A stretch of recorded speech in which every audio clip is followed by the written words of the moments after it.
नमस्कार विद्यार्थी मित्रांनो, welcome back to this platform. आपण UPSCचा जो कालचा पेपर झालेला आहे प्रिलिम्सचा 2022चा त्याचं एक्सप्लेनेशन बघणार आहे. तर यामध्ये जॉग्राफी आणि एन्व्हायरमेंट मी कव्हर करते आहे आणि बाकीचे जे सब्जेक्ट्स आहेत ते अदर फॅकल्टीज करतील. ओके, सो या पेपर ॲनालिसिसमध्ये तुम्ही कम्युनिटी सेक्शनमध्ये बघितलं असेल की पेपर कसा होता. त्याच्यामध्ये इझी क्वेश्चन्स किती होते, मीडियम क्वेश्चन्स किती होते आणि डिफिकल्ट किती होते. तर आपण मॉडरेट टू डिफिकल्ट पेपर याला म्हणू. आणि याच्यावरती ॲनालिसिस म्हणजे काय की क्वेश्चन्स कसे सेट होतात आहेत हे मी आज डिस्कस करेल. आणि मेन सोर्स कुठला पाहिजे तुमचा, म्हणजे तुमचा अप्रोच कसा असला पाहिजे UPSC पेपर सॉल्व करताना. अजून एक गोष्ट सांगायची म्हणजे की आपलं एक नवीन चॅनल आहे UPSC विदर्भ IAS UPSC, जे तुम्हाला अदर चॅनल्समध्ये दिसेलच, ज्याच्यामध्ये तुम्हाला जे UPSC रिलेटेड सगळं कंटेंट आहे ते मिळत जाईल. ओके, सो ते सबस्क्राईब करून टाका.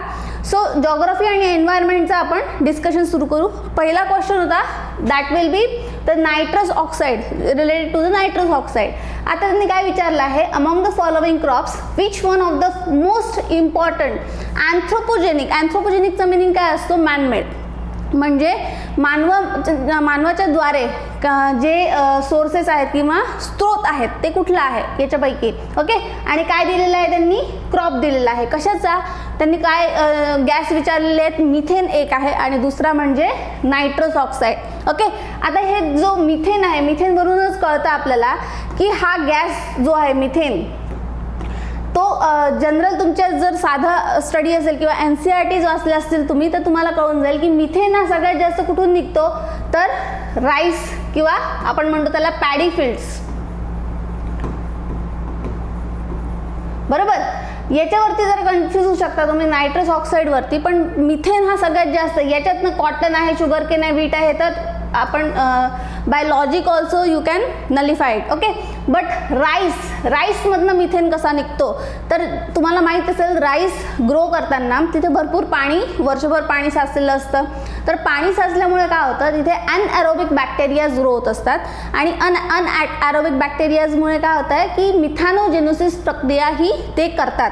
त्याच्यामुळे हा जो मिथेन आहे तो आपल्या हवेमध्ये निघतो आहे त्यातनं. ठीक आहे, आणि नायट्रस ऑक्साईड म्हणजे काय, जेव्हा राईस हा मॅच्युअर होतो तेव्हा ज्या पॅडी असतात त्या, म्हणजे आपण म्हणू की कुटार त्याचं जे राईसचं, ते काय केलं जातं, जाळलं जातं, ज्याच्यामुळे नायट्रस ऑक्साईड आणि मिथेन हा बाहेर निघतो आहे. ओके, सो इझी क्वेश्चन होता, इझीमध्ये टाकू आपण. This is answer is B. Okay, next बघू, these are the paddy fields.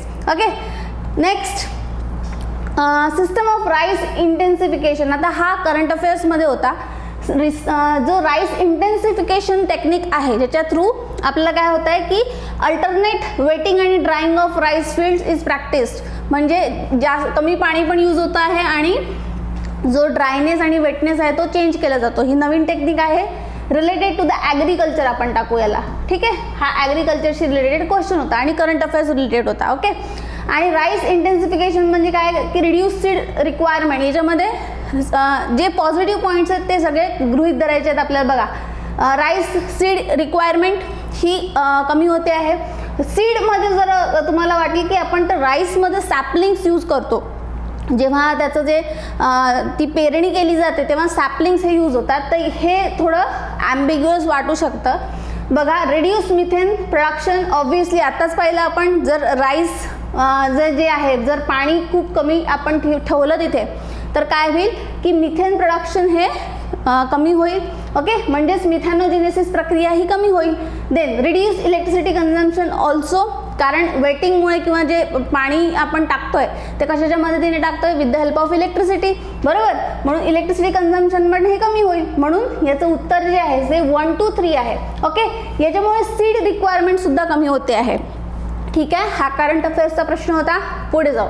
Next, Gandikota Canon of south India was created by which one of the following reverse.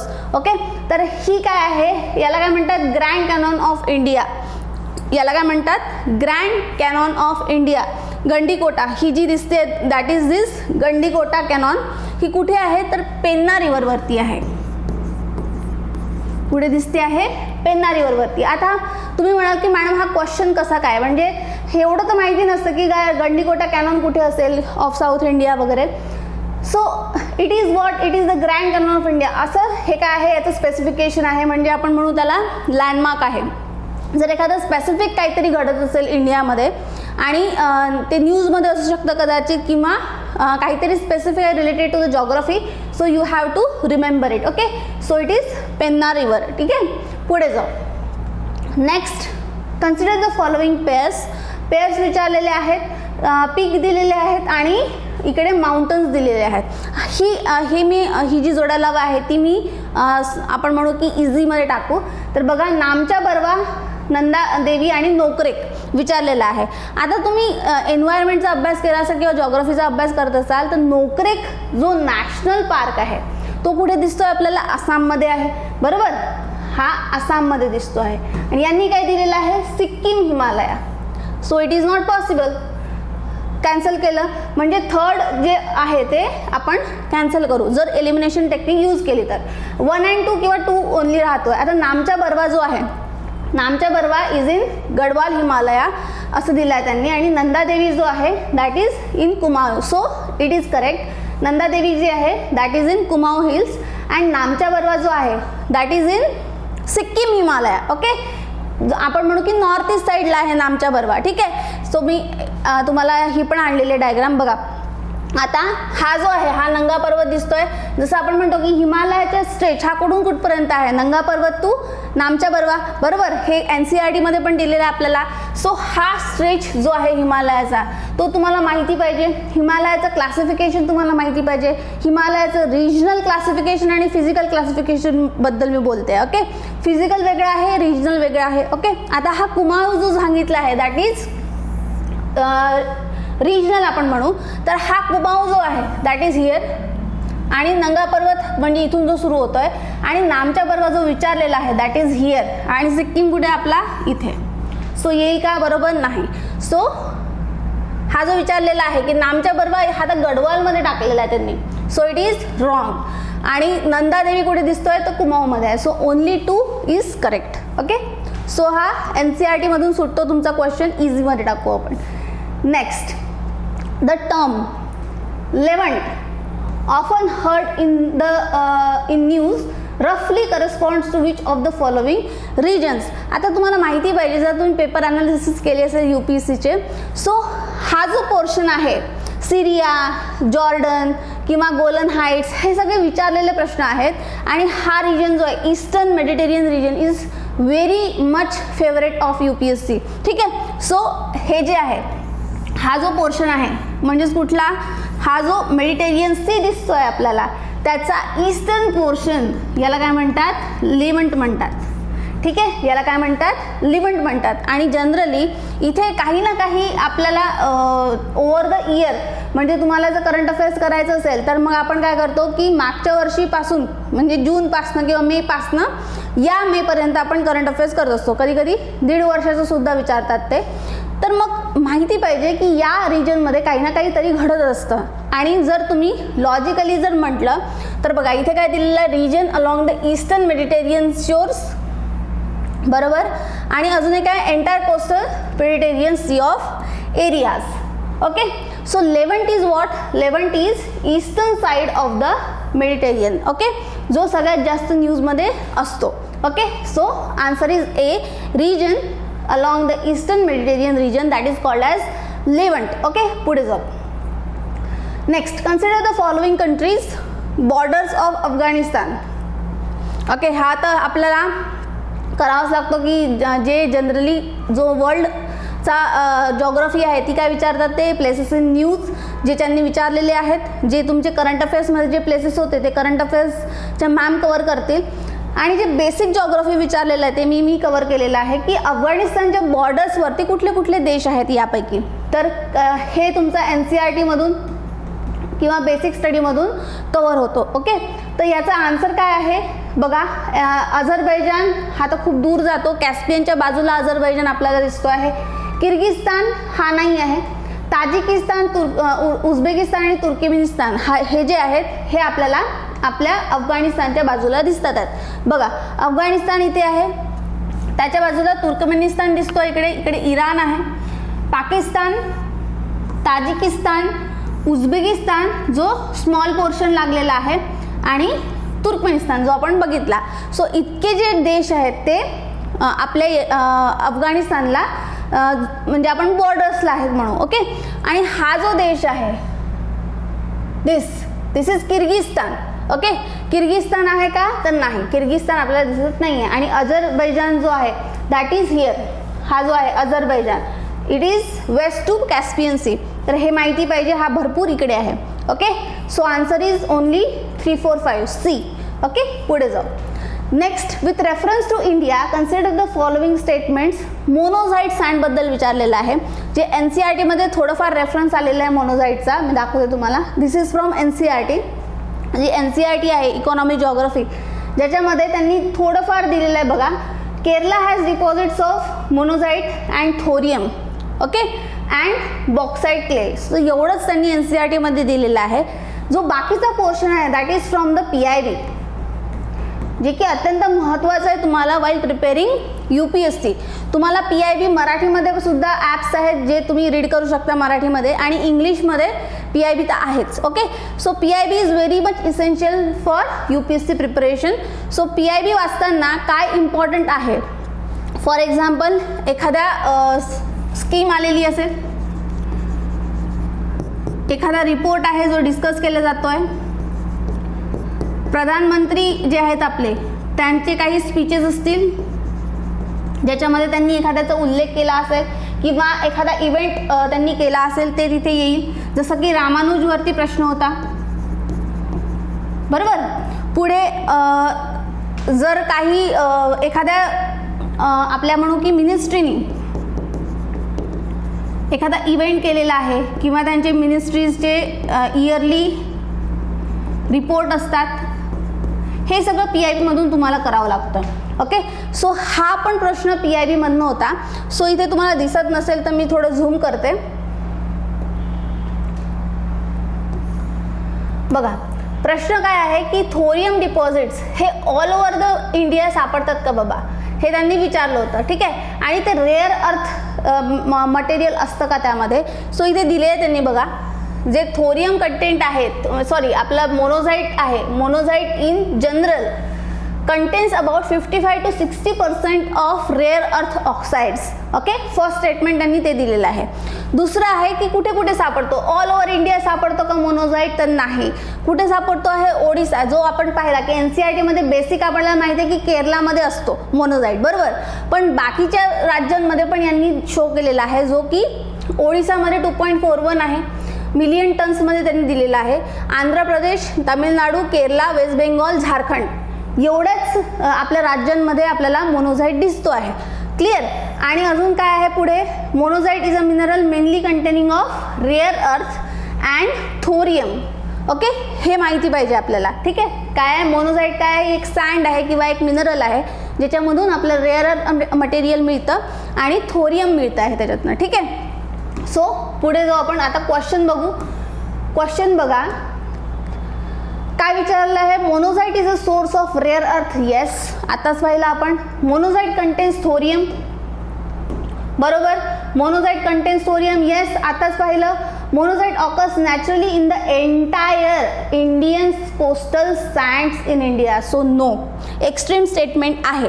तुम्ही याला क्रॉस करू शकता. Extreme statement कधी पण एलिमिनेट करायचे. ठीक आहे. In India government bodies only can process और export monazite. So it can be, कारण मोनोझाईट सँड ही काय कंटेन करते, थोरियम कंटेन करते. ठीक आहे. सो याचा आन्सर काय राहील. So answer is 1 to 4. Okay. Answer will be 1 to 4. पुढे जाऊ. नेक्स्ट क्वेश्चन आहे. In the northern hemisphere the longest day of the year normally occurs in the. आता नदर्न हेमिस्फियरमध्ये विचारलेलं आहे, नॉर्थ आणि south, northern hemisphere of earth. तर याच्यामध्ये सगळ्यात लॉंगेस्ट डे नॉर्थचा केव्हा असतो, म्हणजेच काय की सगळ्यात जास्त सूर्य कुठल्या दिवशी असतो. तर बघा याला म्हणतो आपण समर सोलिस्टिस, बरोबर.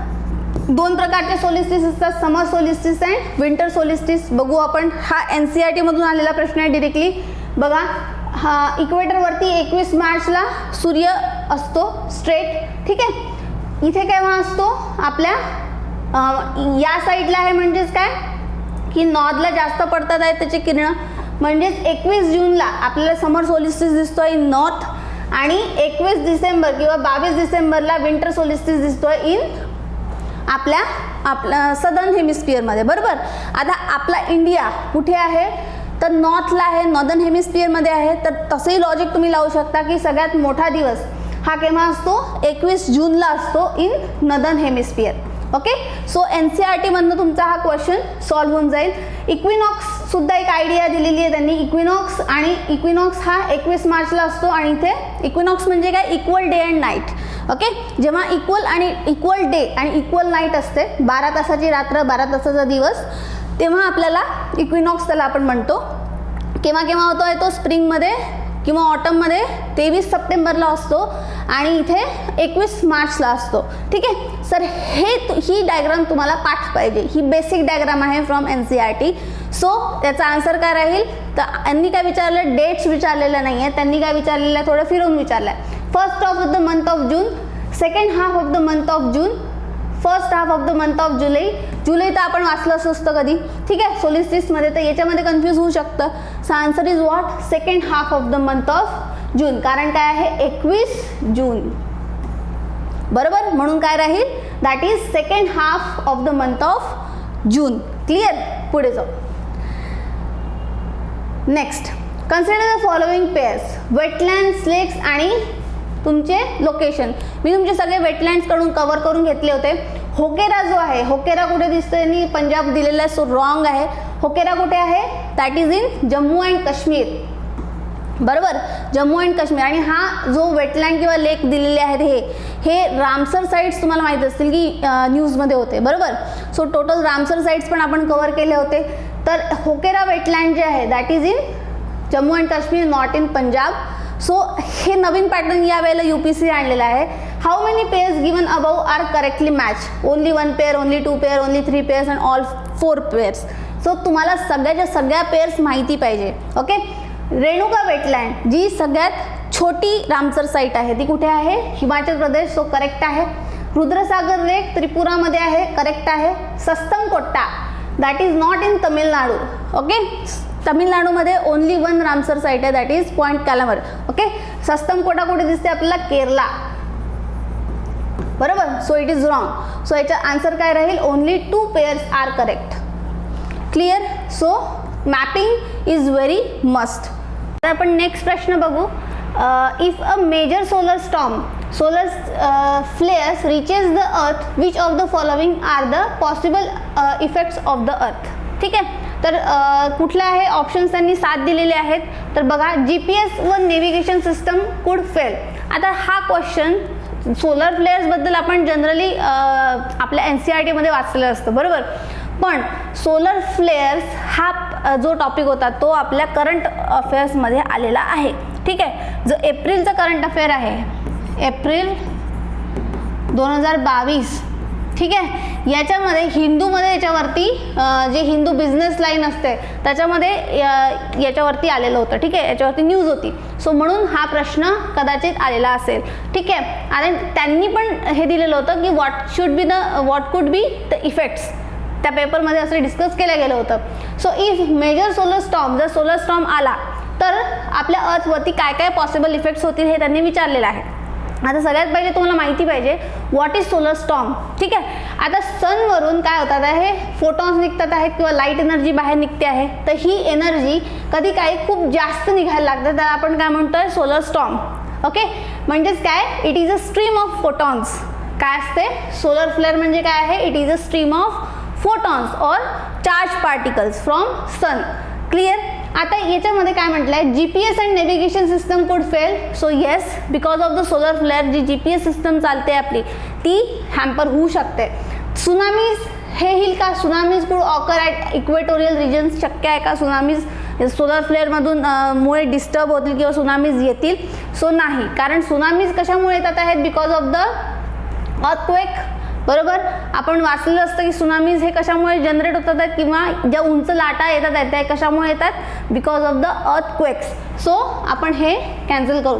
आता 2 जर आपण एलिमिनेट केला तर काय होतं, हा ऑप्शन कट होतो, हा पण कट होतोय आणि हा पण कट होतोय. बरोबर. सो याच्यापैकी काय राहत आहे, 1 3 4 6 7. आता वाचून घेऊ आपण. Power grids could be damage may be. बरोबर, कारण इंटेन्स हीट येते आहे. Intense Arora's could occur over much of the अर्थ. आता अरोराजचं जे आपण म्हणू मेकॅनिझम आहे, अरोराज काय असतात, these are the lights on north and south poles. Okay, हे कशा कुठे दिसतात आहेत अरोराज, नॉर्थ आणि साऊथ पोल्सला जनरली लाईट इफेक्ट दिसतात आहेत because of the sun radiations. ठीक आहे, जे चार्ज पार्टिकल असतात ते काय करतात, ॲटमॉस्फिअर सोबत इंटरॅक्ट करून लाईट जनरेट होतो त्याच्या through, that is auroras. Okay, so हे होऊ शकतं, could occur, auroras could occur much of the earth. Yes, forest fires could take place over much of the earth. हे होऊ शकतं का की फॉरेस्ट फायर्स असतील मे बी, पण मच ऑफ द प्लॅनेट हे कदाचित थोडं आपण म्हणू की डायलेमाचं आहे. ठीक आहे. Orbits of the satellite could be disturb may be and short wave radiation. Yes, हे तर होऊच शकतं. सो 7 आहे सगळ्या याच्यामध्ये. 2 जर एलिमिनेट केला सो आपलं काय येतं आन्सर 1 3 4 6 7. क्लिअर. पुढे जाऊ. Next, consider the following states. Andhra Pradesh, Kerala, Himachal Pradesh आणि त्रिपुरा दिलेले आहेत. याच्यात काय विचारलेलं आहे त्यांनी, तर generally known as tea producing states. आता आपल्याला NCERT मध्ये पण दिलेलं असतं की टी प्रोड्युसिंग स्टेट्स कुठले कुठले आहेत. तर सगळ्यात पहिलं स्टेट कुठलं आहे आपलं, आसाम. बरोबर, आसाम आहे का दिलेलं, नाही दिलेलं आहे. ठीक आहे.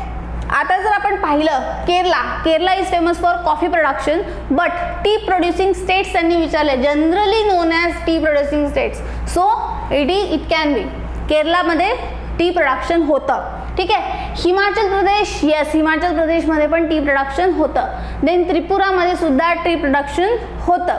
आणि आंध्र प्रदेशमध्ये आपण म्हणू की टी प्रोडक्शन हे होत नाही, सहसा हे टी प्रोडक्शन होत नाही आंध्र प्रदेशमध्ये. सो याचा आन्सर काय राहील, so only 3 states are correct. Okay.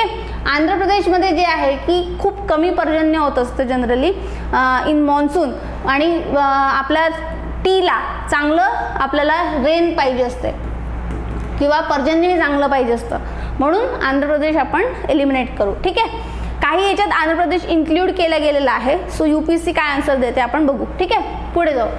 Consider the following pairs reservoirs and states. आता हे रिझर्वायर दिले त्यांनी, गांधीसागर आहे, घटप्रभा आहे, इंदिरा सागर आहे आणि मैथान आहे. ठीक आहे. So Ghataprabha it is not in Telangana, it is in Karnataka.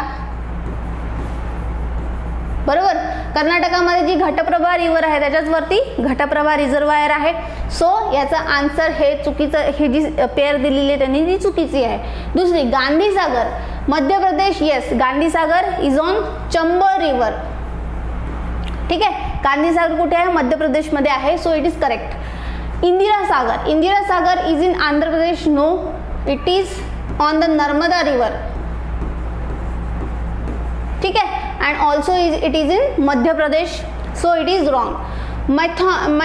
Maithon हा जो आहे that is not in Chhattisgarh.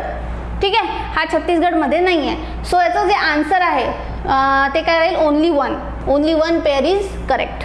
ठीक आहे. हा जो आहे मैथॉन जो झारखंडमध्ये दिसतोय आपल्याला, सो हे लक्षात ठेवायचं आहे, छत्तीसगडमध्ये नाही आहे. आणि बाकीचे जे आहेत only one is correct, that is Gandhisagar present in Madhya Pradesh. Clear. पुढे जाऊ. Next, if rain forest and tropical forest are the lungs of the earth and then surely wetlands function as a kidneys. Which one of the following functions of wetland best reflects the above statement? Okay, आता तुम्हाला generally जर माहिती असेल what is the function of kidney in our body, so you can solve this question. बघा, the water cycle in wetlands involves surface runoff, subsoil percolation and evaporation. No, हे नाही असू शकत.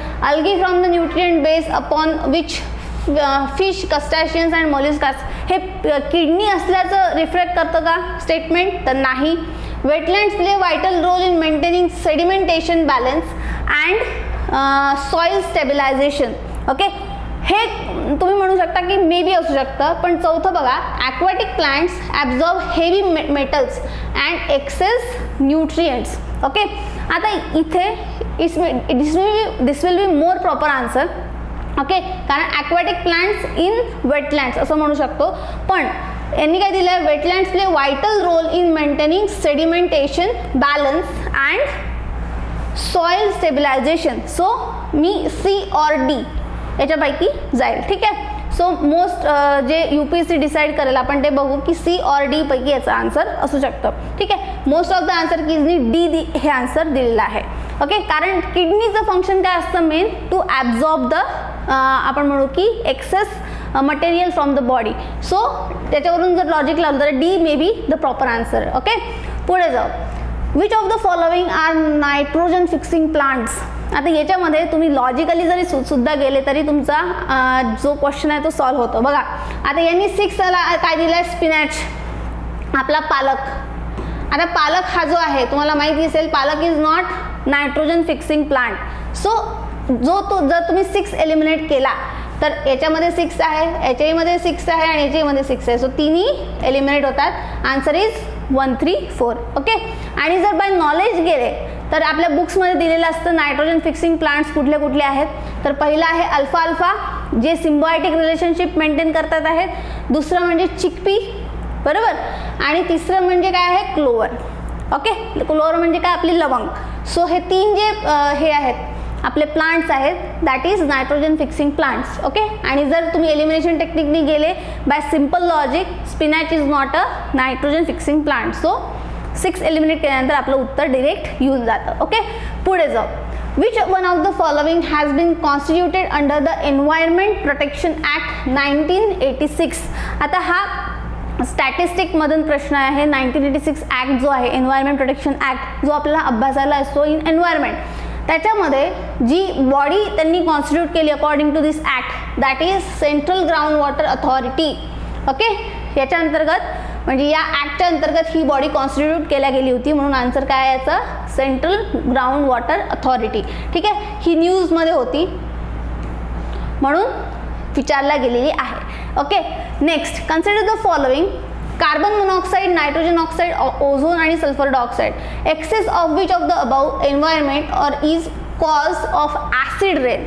ओके, इझी आहे. Acid rain आपल्याला बुक्समध्ये भरपूरदा आपण वाचतो. What is acid rain? Acid रेनमध्ये काय असतं की NO2 प्लस SO2 और SO2 याच्यामुळे जे रेन पडते आहे दॅट इज ॲसिड रेन, बरोबर. म्हणजे याच्यामध्ये काय होतं आहे, नायट्रोजन ऑक्साईड आणि सल्फर डायऑक्साईड.